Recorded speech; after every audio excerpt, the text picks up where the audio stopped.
વાર્તાનું નામ છે જેવું કર્મ એવું જ ફળ। એક મોટું ગામ હતું, તેમાં બે મિત્રો રહેતા હતા। એકનું નામ ધનીરામ અને એકનું નામ મોહન। તે બંને મિત્રો ખેડૂતની ખેતી કરતા હતા। એક દિવસ તેણે ડુંગળી ઉગાડી હતી। પછી થોડા દિવસો બાદ તે ડુંગળીનો પાક ખૂબ જ સારો થયો। પછી ડુંગળી ઉગાડ્યા બાદ તેને ખૂબ જ સારો પાક થયો। પછી ધનીરામના ખેતરમાં ખૂબ જ સારો પાક થયો। પછી ધનીરામે જોયું તો મોહનને કહે છે કે ધનીરામ, મોહન, મારી ખેતી તો ખૂબ જ સારી થઈ છે, તારી ખેતી કેવી થઈ છે? તો મોહને કહ્યું, હા, આજે તો આપણી ખેતી ખૂબ જ સારી થઈ છે આજ વખતે તો એ બંને ખેડૂતો એક દિવસ શહેરમાં વેચવા માટે ગયા અને જોયું તો કે આખો દિવસ બધી ડુંગળી વેચાઈ ગઈ। પછી તો ધનીરામ કહે છે, આજે તો આપણી ખૂબ જ સારી કમાણી થઈ ગઈ છે, હવે કાલનું કાલે જોયું છે। પછી તો મોહન જ્યારે ઘરે ગયો ત્યારે મોહન ઘરે ગયો ત્યારે પોતાની પત્નીને કહે છે કે આજે તો ખૂબ જ સારી કમાણી થઈ છે, હવે કાલે તો બીજા ડુંગળીના પાક ઉગાડીને જશું।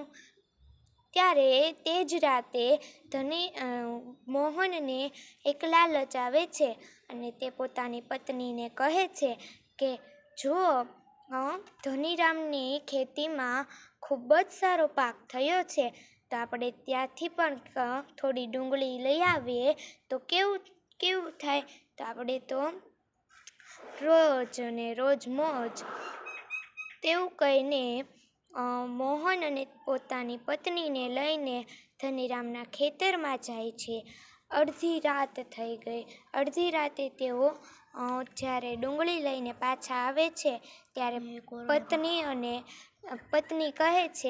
મોહનની પત્ની કહે છે કે આ ડુંગળી હવે મૂકીશું ક્યાં? તો મોહનલાલ એમ કહે છે કે આ ડુંગળી આપણા પાછળના ઓરડા જે ખાલી પડ્યો છે તેમાં મૂકીશું। ત્યારે તેઓ બંને તેમાં ડુંગળી મૂકી દીધી। પછી થોડાક દિવસો વીતી ગયા। ત્યારબાદ પછી ધનીરામ જ્યારે વહેલી સવારે ઉઠીને જ્યારે ખેતરમાં જાય છે ત્યારે તે જુએ છે તો કે ધનીરામની અને મોહનલાલની બંનેની ડુંગળી ચોરાઈ ગઈ હતી, પણ એને ચોરી હતી તો મોહનલાલે।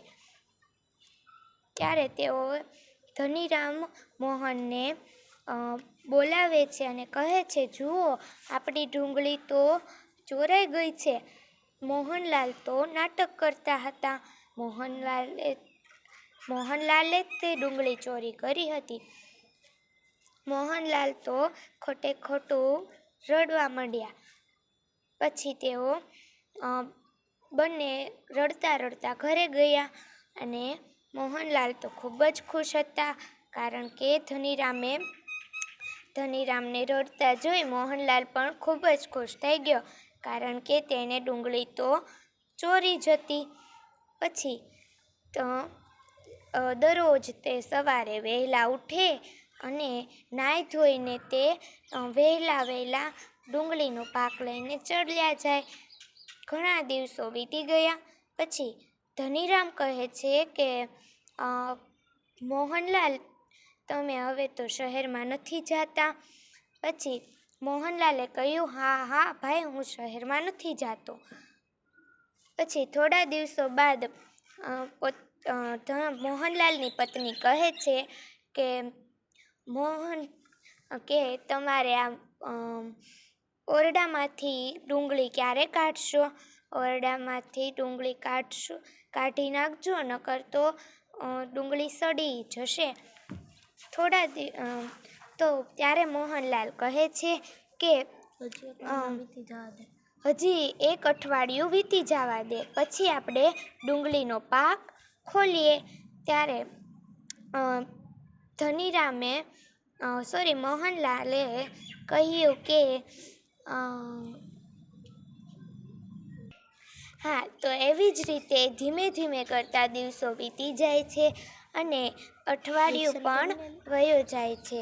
પછી અઠવાડિયા બાદ તે મોહનલાલ જ્યારે બારણું ખોલે છે ત્યારે ડુંગળી સડેલાની વાસ આવે છે, સુગંધ આવે છે. તો તે મોહન અને તેની પત્ની બંને અંદર જાય છે તો જુએ છે કે આપણી બધી જ ડુંગળી સડી ગઈ છે.